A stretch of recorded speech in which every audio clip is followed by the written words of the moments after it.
want to make $1 billion. I was talking to Anupam Mittal. He said, have that much money. It's called fuck you money. That means you can say fuck you to anybody.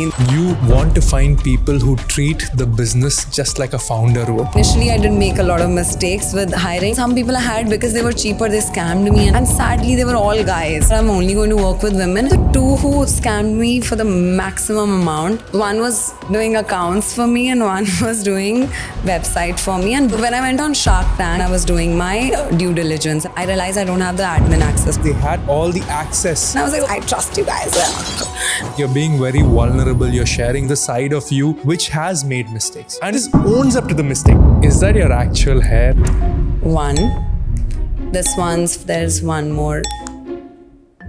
Oh yeah, there's this one. This is crazy. I get hairgasms, okay? I'm the hair lady. $1 billion, your goal. Do you think it's impossible to achieve? My bank account is going ching, ching, ching, ching. I'm going to become a motherfucking billionaire and I'm going to be so rich that nothing matters. I don't think a lot of people know this. After the TV show aired, he did offer 1 crore for 2% of the business. Right now, he owns 0.1% of the business. What happened?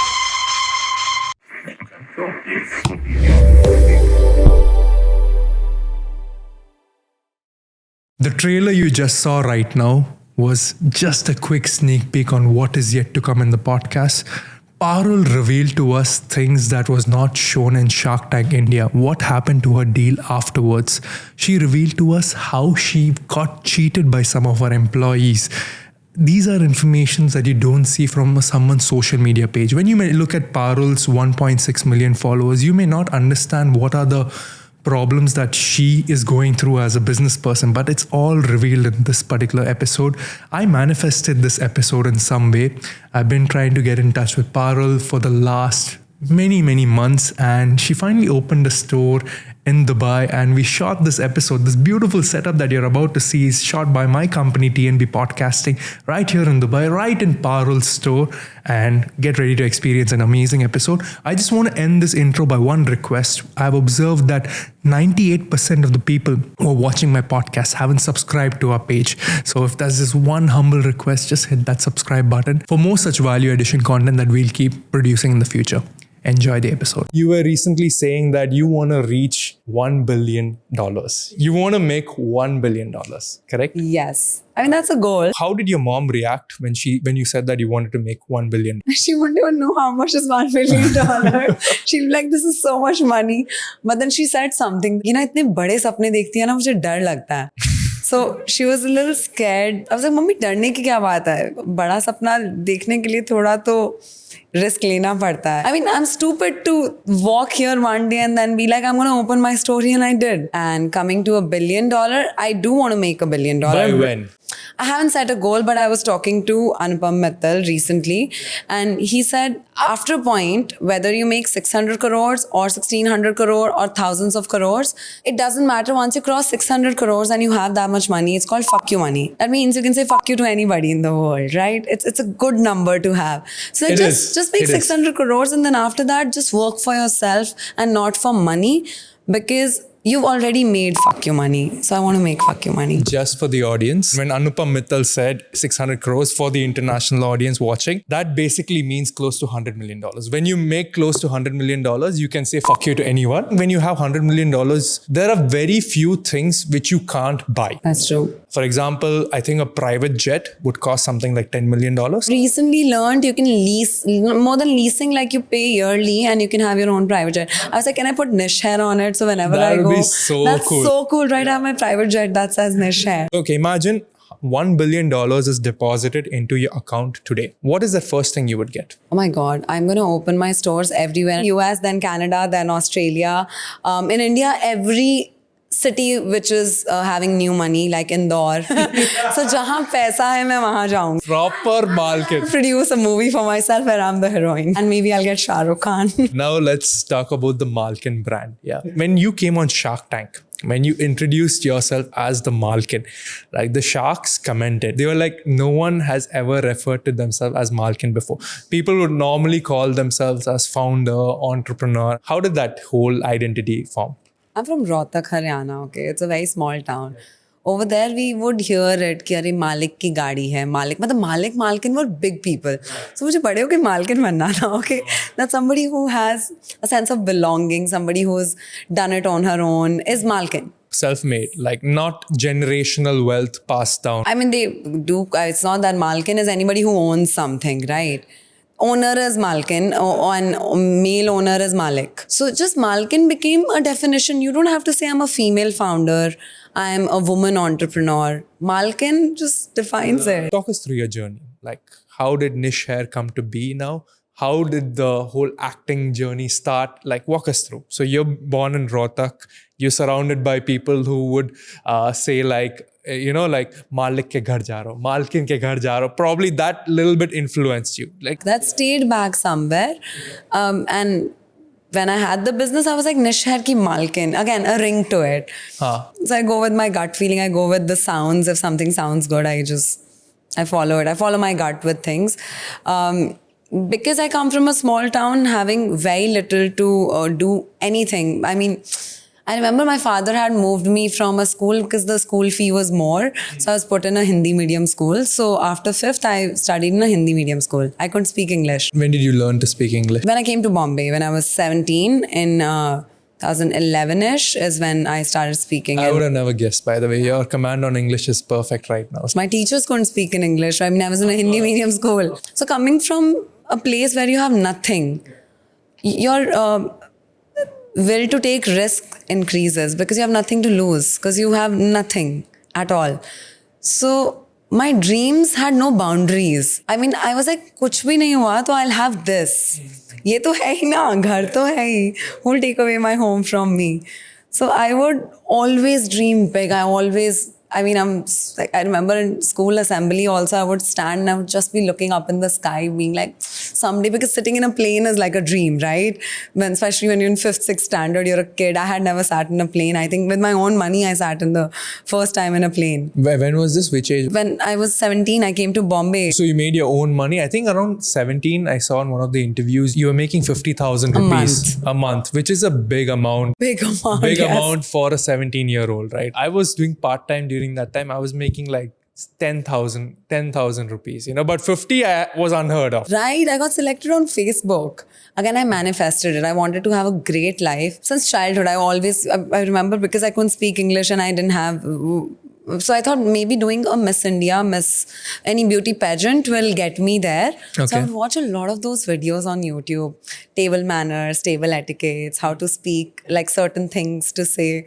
Oh God, I remember those online. So I was like, I want to go and dance and I want to go to club parties. So I remember searching on YouTube how to dance in a club. I have done that search as well. Like, you don't want to be left socially awkward, Like, you don't want to be that one person in a club who's not dancing. You want to fit in. I had never even been to a club. Imagine, I think just 15, 16, I would search a lot of things and then I would visualize that to be my life, like a good life. I'm sitting with famous people, talking to known people, learning new things. I think learning was one thing that I had in me since a very young age because I knew I know nothing. So let me just learn with every phase. That's why I could learn English. I could learn business from scratch. I mean, I'm still learning. It's never like, oh, I learned business. Money was just a thing because it was enough security for me that I'm going to be in Bombay because it's expensive. So I didn't have anything. All they told me was they will give me money for 2 months in advance so that I could set up everything. But then I learned that you can make a lot more money if you do ads. So per day they pay you. You'll charge as a technician for the day. Right. Unless you're doing a movie and it's a package deal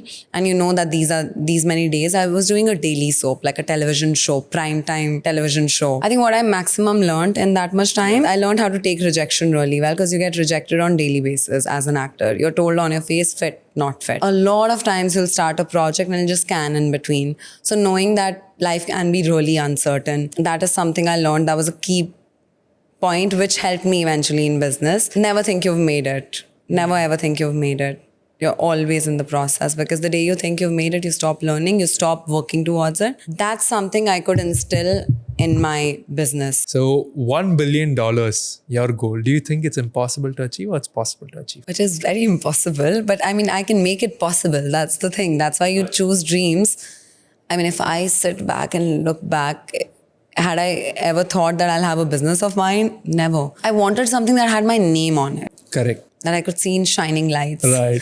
So Billionaire, I Want to Be a Billionaire song was very dear to me. I would listen to it a lot. Let's go to 2017. Why business at that particular point of time, at 2017? So I had seen one actress I was working with on one ad where she said that she works in Hindustan Unilever as an employee in marketing. She acts and does ads whenever she gets time, and she had her own brand called Neemly at that point. They were making organic soaps, and it was like a boom in organic soaps.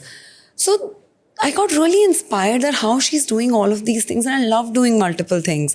I want to have my business. So this is the idea I got randomly in 1 month. I had no work, so I had chopped off my hair. So I was trying to make money by doing these small gigs for a day where you shoot for 5 hours, you get instant money. So many of those shoots I did, and I think तब मैं थक गई थी उसके बाद कि अब भी I want to have something of my own, and I want to do only the kind of roles that I like doing. So there were multiple things that got me. It wasn't like, oh, I woke up one day that I'm going to work towards this business idea for 6 months, because I went head first with my business.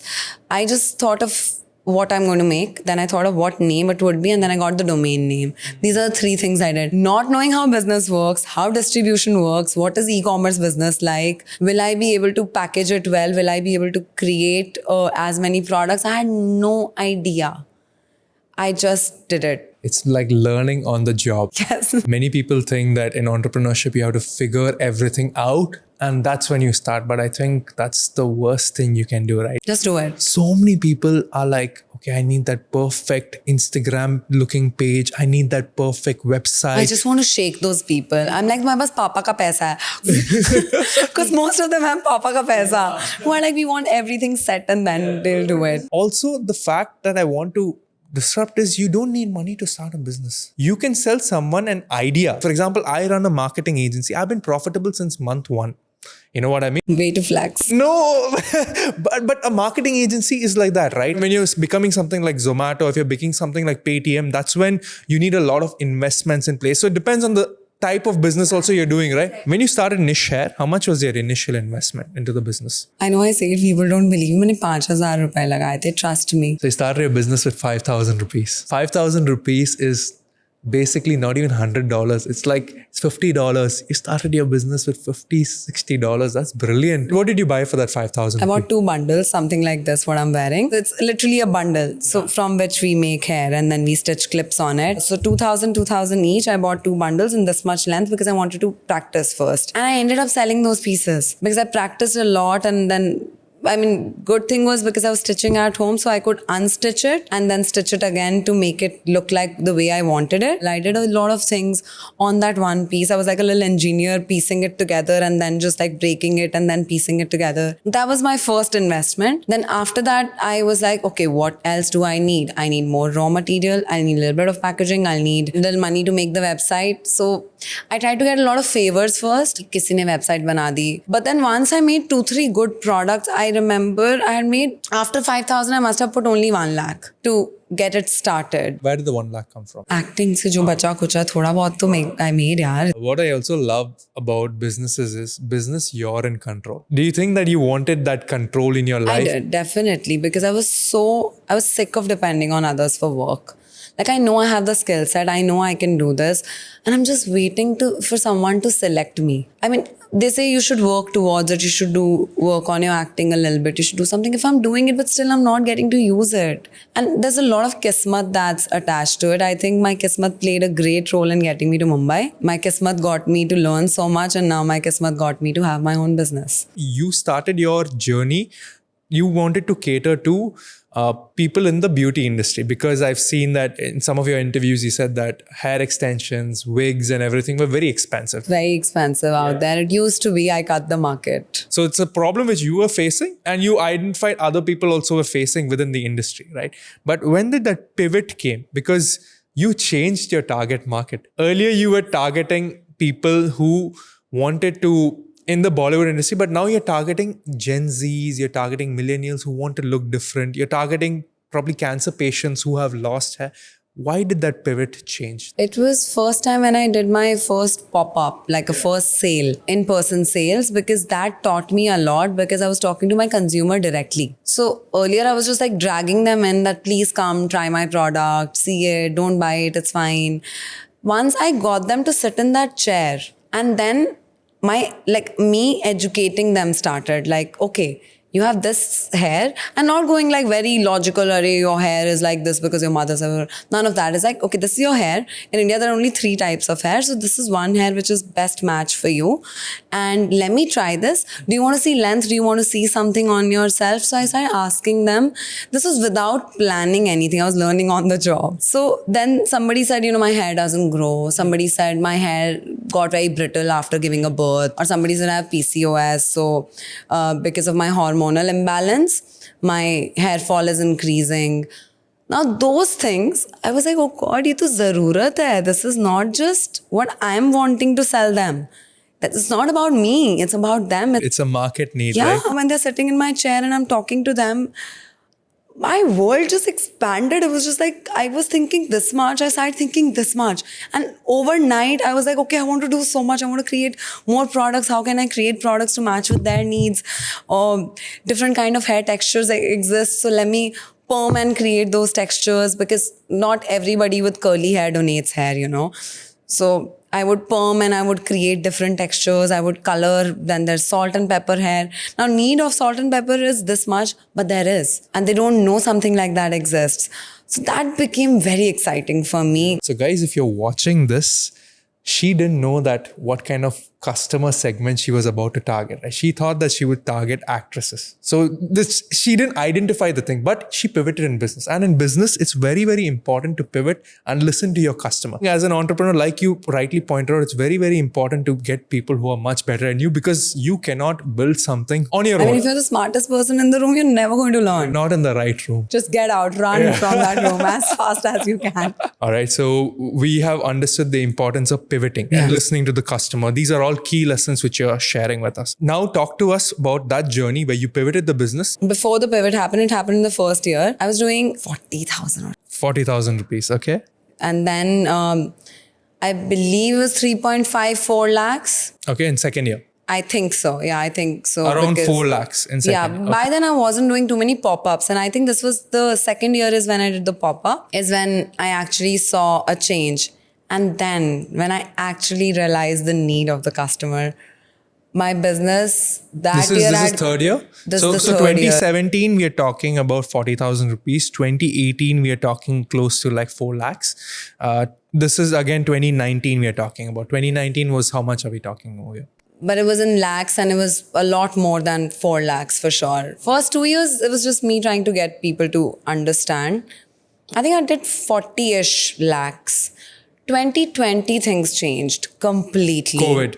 Yeah. 40 lakhs when you did? I think it's not that, but this is like my third year was. Okay, so third year, 40 lakhs. 40 lakhs. And then 2020, let's come to 2020. I don't remember the exact. COVID. Okay, COVID has hit. The world is in lockdown right now. And like people my are all bank account is going ching, ching, ching, ching, ching because people are not going to salons. They're not stepping out and they are shopping online. They're not stepping out. So why are they buying your hair Shaadiyan product? to ho rahi thi na. People were getting married. So they could not call the artist to come and do their hair. And people were... Because that's when people realize, okay, we don't have money to spend elsewhere. Let's spend online. Correct. Or let's spend on something that's looking funny. So, okay, what I did was in lockdown, I was making so much content. I was bored, okay? I'm a camera ho. I need to face a camera every day. If I don't see a camera every day, I'm like, oh God, is my life changing?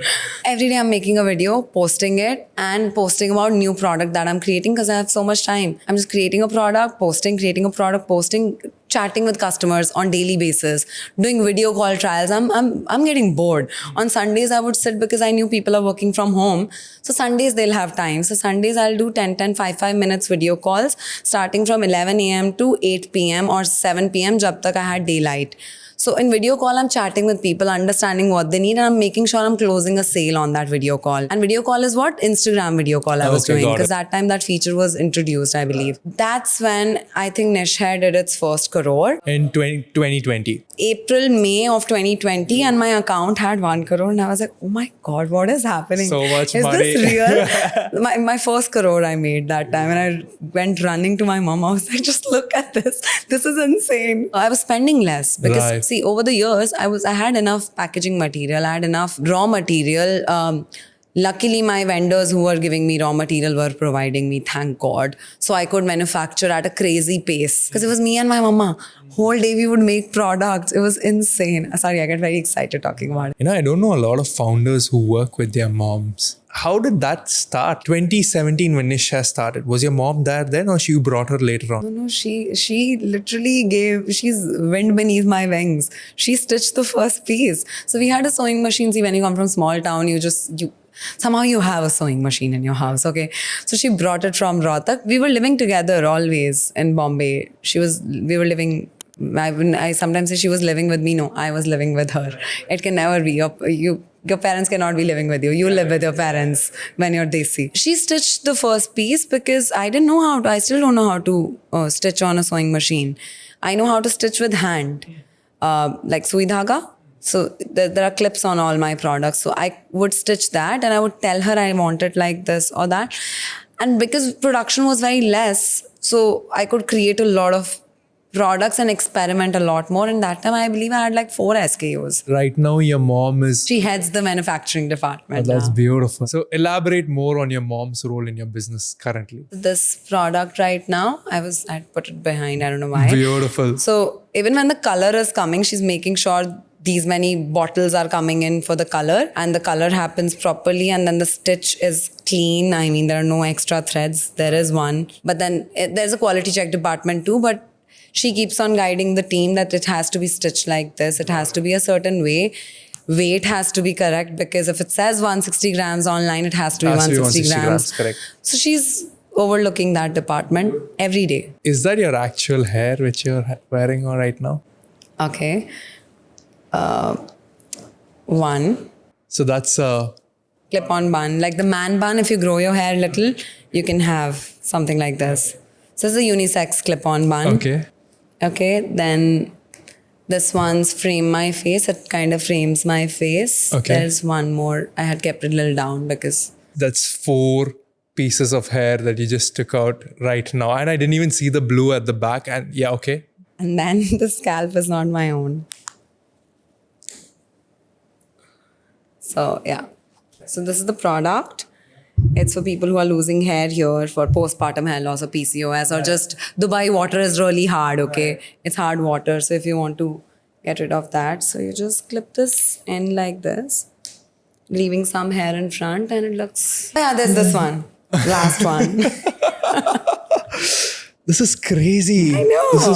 I can never ever say that like it's, you put out thing. And like what happens is sometimes people are going to these events and stuff, right? For example, if they're jumping in a swimming pool, the hair just gets separated. Does your product prevent that? Like, are there any guidelines you tell people like, okay, like this is when it would separate off? You know what I mean? Like, because I've seen in these Bollywood movies, like kisi ka wig comes off, and that seems a bit embarrassing, right? Like what are you doing to tackle this? It's mostly if it's glued. This is clipped on, right? So it's clipped on right now. It's not going to just fly off. I have done a video doing paragliding wearing my wig. I've done a video wearing my chemo wig because cancer patients would need constant coverage. So I try and do such videos so that people can be assured it would not come off. Especially in movies, we use it always for a satire. That's why I think people have such a notion that wigs will fly off, because in movies, to give you a little laughter, we make the wigs fly off, or we use it for characters where guys are dressed as girls.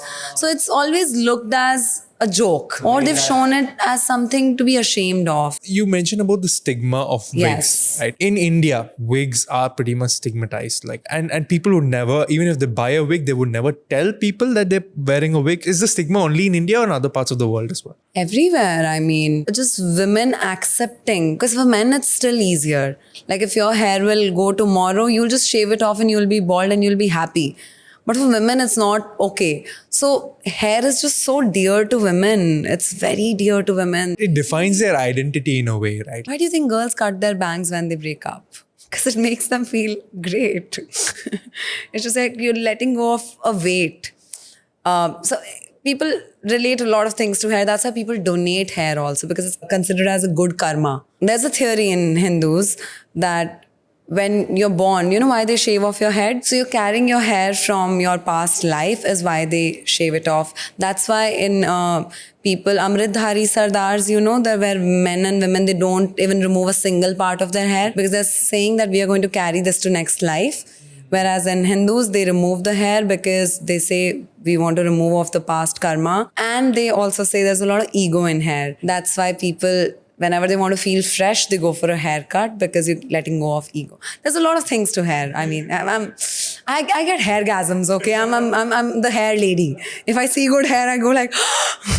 I love the enthusiasm. I love the thing, right? I think as founders, you should be crazy about business. Okay, tell me this. In your journey, which you said, right, starting from 2017, when was the first day you took off? Or have you taken a single day off in your business? I don't think so.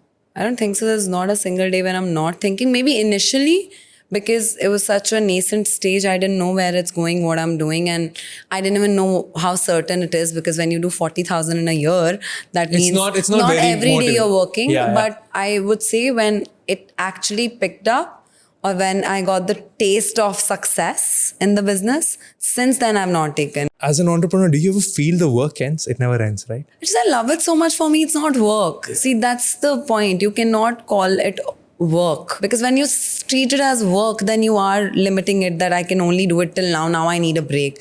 For me, it's really exciting. Even when my team members, we go out, and I'm so lucky to have such team members who are always working, or they just love talking about. We are always constantly discussing what is the next thing we can do, where can we reach out to people, how can we have newer videos, newer content that'll go out. It gives me a kick, and I'm sure the people who are working with me late nights, they like it equally. I saw another interview of yours or something. You want to find people who treat the business just like a founder would, you know, that people who are as excited, like that ownership mentality, right? And your team is 50 members, right? And it's all women? All women.